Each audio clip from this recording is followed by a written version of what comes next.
Alors, qu'est-ce que ça veut dire de courir à allure tempo? Salut la meute, c'est Axel de Wolf Trail, j'espère que vous avez la forme. On se retrouve dans cette nouvelle vidéo pour discuter justement de ce fameux terme qu'on utilise, courir à allure tempo. À quel moment on va pouvoir faire ça?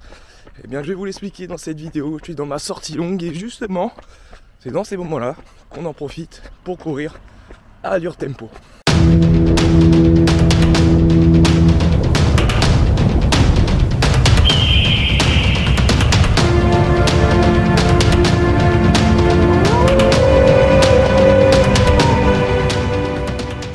Alors, après la petite introduction qui va bientôt changer d'ailleurs, qui sera un peu plus courte dans les prochaines semaines,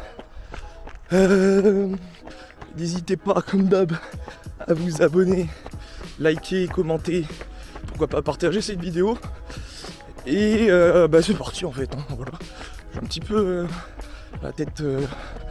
bon, vous savez où je vais en venir. Donc courir à allure tempo, qu'est-ce que cela veut dire? C'est quelque chose qu'on va pouvoir faire durant nos sorties longues. Je le trouve plus intéressant durant les sorties longues parce que justement on va courir 1 heure, 1 heure et demie ou 2 heures et on va dire qu'on est vraiment dans cet esprit de course, de situation réelle, voilà, de courir un 20, 30, 40 km. Et justement, vous allez commencer à faire des allures tempo selon l'objectif que vous êtes fixé, d'accord? Alors ça peut être très bien aussi courir à allure de course que vous n'allez pas faire, surtout dans une planification assez grande.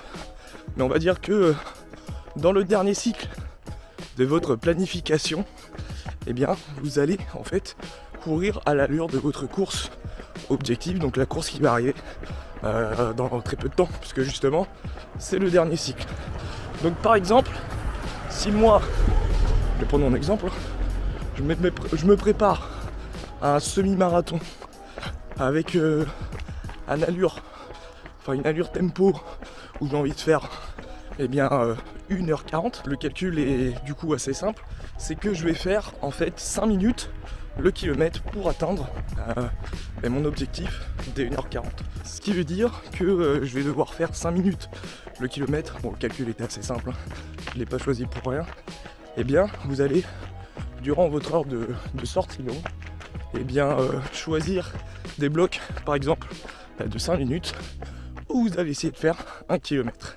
Voilà. Ou vous allez essayer sur, si c'est un peu plus dur pour vous, sur 2-3 minutes, maintenir grâce à votre montre ou votre capteur cardiaque.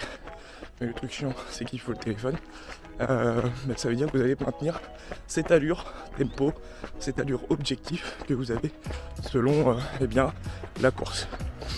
Je sais que pour moi, tenir 5 minutes le kilomètre, c'est quelque chose d'assez facile, donc je vais le tenir sur au moins 5 minutes, voire parfois un peu plus, parce que l'objectif c'est de se faire mal à l'entraînement pour que ça soit quand même plus facile lors de la course, ou si c'est vraiment facile, je me mettrai un allure tempo beaucoup plus court, avec pourquoi pas objectif que ça soit le résultat final de ma course. Mais attention, c'est assez difficile en un seul cycle quand même de changer totalement l'allure tempo. Bon, moi je sors juste de l'allure tempo, je ralentis là à 6,20 à peu près le kilomètre et je viens de faire pendant 10 minutes, je suis assez fatigué, donc j'espère que vous m'avez compris et pour la suite on va se voir chez moi. Alors cette séance à allure tempo, elle va en fait nous permettre d'améliorer notre allure selon l'objectif, comme je le disais pendant que je courais, selon l'objectif de notre prochaine course. C'est quelque chose qu'on peut travailler tout au long de l'année avec différentes allures, donc différentes allures tempo selon la course. On va avoir des allures tempo pour le semi-marathon jusqu'aux 10 km. Au-delà du semi-marathon, c'est encore possible, mais le truc c'est que quand on fait des sorties longues, on est sur 1 heure, 1 heure et demie, voire 2 heures quand on commence à bien s'améliorer. Donc on est sur des 20-25 km, mais jamais au-delà, parce qu'après ça demande quand même un temps assez long et on va pas faire en fait tous les dimanches des sorties de 42-50 km en sortie longue tout simplement. Donc c'est pour ça que les allures tempo vont quand même principalement concerner ce type de trail, donc des trails courts en fin de compte. Donc ça va nous demander de travailler sur des allures rapides, après selon encore une fois votre niveau forcément, et c'est très intéressant à faire quand on est débutant en fait, à n'importe quel niveau, hein. Mais vraiment pour les débutants, je trouve que c'est une séance super intéressante pour s'habituer justement au rythme, à l'allure qu'on va devoir mettre durant la course qui arrive dans 3, 4, 5, 6 semaines. Moi, en tout cas, c'est quelque chose que je fais énormément et ça m'est réellement bénéfique. Ce sont des séances où on va tourner entre 80 et 85% de sa fréquence cardiaque max, hein. Forcément, on va accélérer, on va changer le rythme, on va sortir, on va dire, pour utiliser des bons mots, de sa zone de confort. Et comme je vous l'ai dit, il ne faudra pas hésiter à réadapter son allure si on sent qu'on peut aller chercher beaucoup plus. C'est vraiment important et je le répète pour ceux qui n'auraient pas compris, forcément l'allure qu'on va faire à 21 km durant notre séance ne sera pas du tout la même pour préparer un trail vraiment très court de 10-12 km. Là, l'allure tempo, la séance tempo sera totalement différente. On peut travailler sur, par exemple, sur une heure de sortie, 15 minutes. On va sélectionner un bloc de 15 minutes, on va travailler 3 minutes à fond, 1 minute de repos et ainsi de suite. Ou tout simplement, si on est sur un trail un peu plus long, faire un trail un peu plus long, donc style 21 km, des choses comme ça. On va faire des blocs beaucoup plus longs sur par exemple 10 minutes, 15 minutes.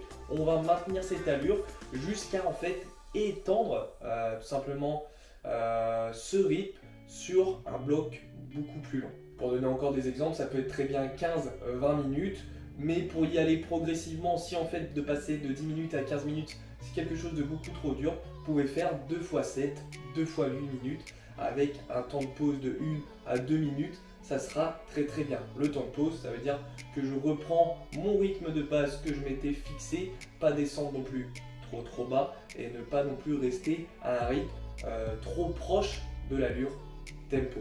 En tout cas la meute, j'espère que cela vous a plu. Dites-moi en commentaire si vous utilisez cette séance tempo, si vous l'utilisez aussi différemment, si vous l'utilisez pour des trails beaucoup plus longs, pour les plus expérimentés qui suivent la chaîne. N'hésitez pas à me mettre en commentaire tout ceci. Moi en tout cas personnellement, quand c'est pour des trails beaucoup plus longs, forcément mes sorties commencent aussi à être plus longues, mais je suis déjà sur ce rythme de course, voire un peu plus élevé, parce que faire des blocs, ça voudrait dire que durant le reste de ma sortie longue, j'ai vraiment une allure quand même assez lente, parce que forcément je ne vais pas être capable, par rapport à mon niveau, de faire 4,30 le kilomètre sur un 21 km et 4,30 le kilomètre sur un 50, sur un 60. Ça paraît évident, pourquoi pas dans l'avenir, mais là ça veut dire que je serai au taquet.